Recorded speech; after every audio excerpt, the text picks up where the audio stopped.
exchange are there below.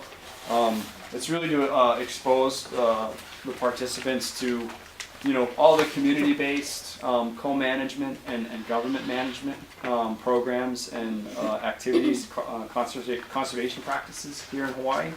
And it's a challenge, and it's a difficult challenge because, as you already know, getting people to change their behavior is hard. And getting a lot of people to change a little bit is sometimes harder than getting two people to change a lot.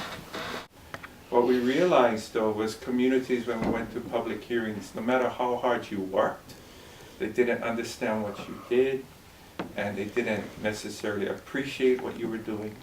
And so we had to take a very careful look at about how we were going to turn that around. So we began thinking of ways to start working with communities based on what they identified as being important to them. What was the primary idea behind starting the community-based subsistence fishing year program in Hawaii? Well, the primary idea behind that was that there had been resource degradation issues on Molokai, and they're heavily subsistence-based and also have a very low income compared to other islands. Subsistence forms a significant part of, or is a significant resource for these communities in being able to supplement their food sources and needs.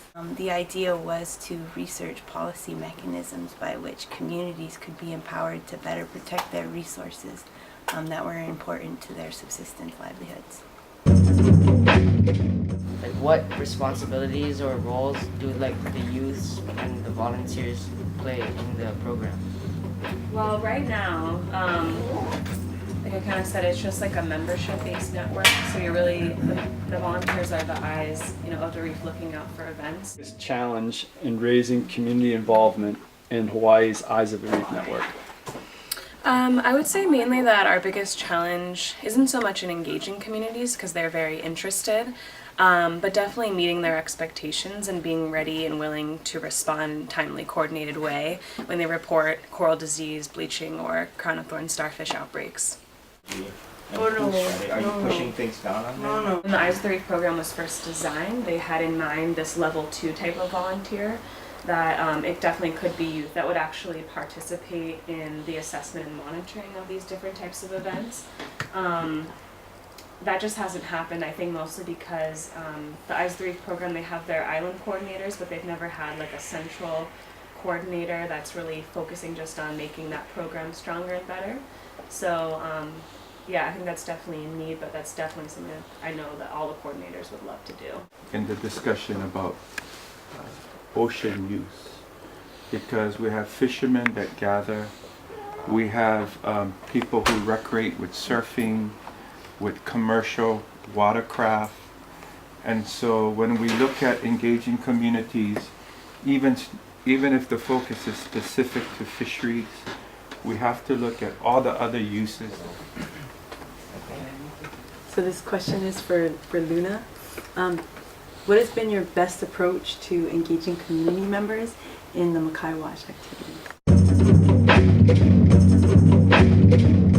Makai Watch used to be a 3-stool program. Now it's just based upon observation and incident reporting and awareness raising in the How long has Makai Watch been operating? Makai Watch has been operating for a while now. So it started in 2000s with unofficial groups popping up. One was in Miroli'i, and then it went into Maui at Ahihikina'u.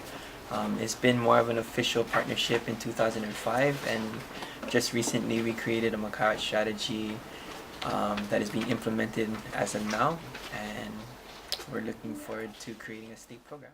So fishermen, they're a stakeholder, they're a user group in there, and a lot of the times they should be one of the first groups contacted, just because a lot of the rules and issues usually surround fishing and it's all about fishing. So if the fishermen aren't aware of what's happening, they're going to come to your meeting later and be like, oh, you guys talked about this stuff without us. So making sure that they're included in the beginning and that they're one of the most important groups that you can have, because they'll be involved with pretty much everything. They'll be involved with commercial operators because they'll be like, hey, this is our fishing spot, this is what we're thinking, and commercial operators are going to have a different perspective on that. but as long as you have that voice, they can help you later on instead of being like somebody that comes in against you. They can be your ally if you get them involved earlier. What I liked about the Mackay Watch program was that it was very inspiring and empowering to see that the community was being involved with protecting their natural resources. They were actively teaching the young children. They were protecting. They were making the calls. They were learning about the environment, making sure that this was a good thing that they were doing.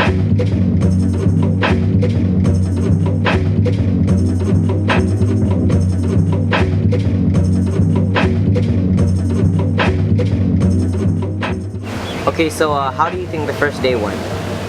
It went really well.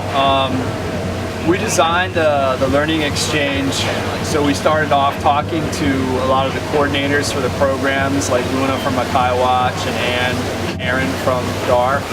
And I think the participants learned a lot about those programs. It was a great day one. Are you ready? 1, 2, 3.